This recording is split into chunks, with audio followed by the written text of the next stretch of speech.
Here's a number for you. The Dow closed at an all-time high Thursday, up nearly 600 points, 1.1% on the day. The S&P 500? Flat, 0. The Nasdaq? Down 0.8%. That is not a coincidence. That is a rotation. And it's the story of this market right now. If you're new here, subscribe. We decode what the institutions are seeing, not what the headlines are selling. Let me walk you through the 3 indexes, because each one is telling you something different.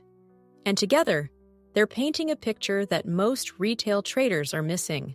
The Dow, 52,900. Record close.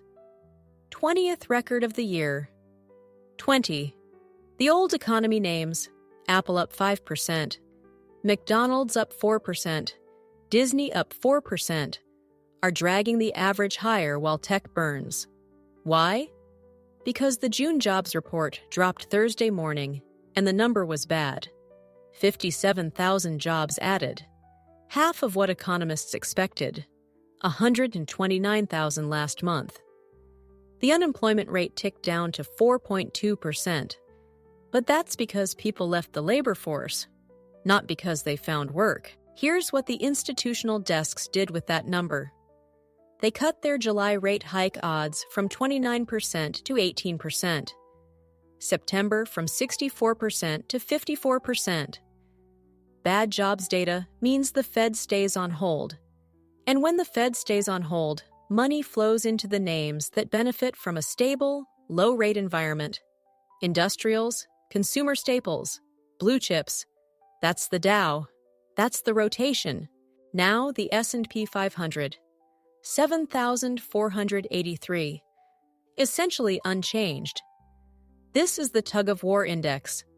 The Dow names pulling it up, the tech names dragging it down, and the net result is 0. But make no mistake, beneath the surface, the S&P is masking a violent rotation. 11 sectors, and the dispersion between the best and worst is as wide as I've seen in months. The index looks calm. The internals are not. And then there's the Nasdaq. This is where it gets uncomfortable. The Nasdaq Composite closed at roughly 25,800, down 0.8% on the day. That's 2 straight down days to start the second half of the year. Chip stocks got obliterated. The SOX Semiconductor Index dropped nearly 6%. Marvel down 10%.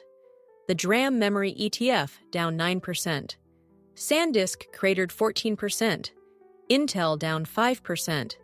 NVIDIA and Broadcom both sold off. This is not a gentle rotation. This is capital fleeing the sector that led the market for 18 months. Now here's where I want you to pay attention, because this is where the technical picture matters. The Nasdaq has been struggling at the 26,600 level. That's the short-term pressure zone. Every time it approaches 26,600, sellers show up. And after Thursday's sell-off, the index is sitting in the middle of a 25,000 to 26,600 range. If 26,600 holds as resistance, and right now, with chips getting hammered and the rotation into Dow names accelerating, there is no reason to think it breaks. The Nasdaq is likely to stay range-bound, sideways, chop. The support at 25,000 is the floor. Below that, the structure gets more concerning. But we're not there yet. We're at 25,800, closer to resistance than support, but with momentum pointing the wrong way.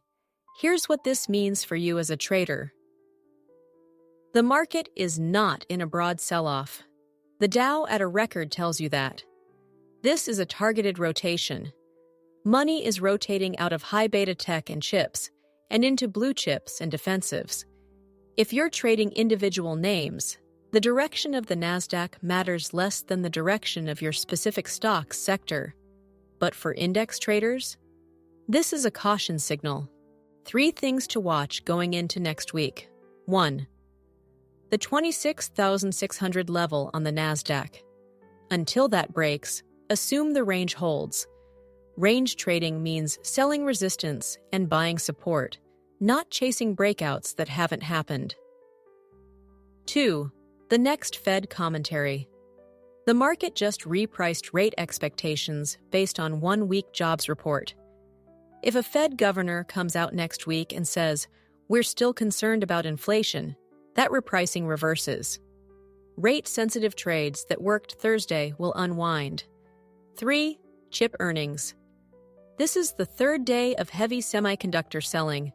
We're in the quiet period before Q2 earnings. If the selling is positioning, institutions lightening up before they have to report holdings, it could accelerate. If it's profit-taking after the best quarter in years, it's healthy and you want to buy the dip. The difference matters. My personal take, and this is my view, not investment advice, is simple. The Nasdaq looks like it's forming a top. 26,600 is short-term resistance that doesn't look like it breaks without a catalyst. The range is 25,000 to 26,600. For traders, this is a time to reduce exposure, not increase it. If you're long, protect your profits. Stop losses matter more when momentum is turning, not less. The game right now is not about finding the next big winner. It's about not giving back what you made in Q2. The Dow is doing its thing. The S&P is watching. The Nasdaq is wobbling. Pay attention to which one you're trading, because right now, they're not moving together. Subscribe for the weekly institutional breakdown. Charts and levels in the description. Trade carefully out there.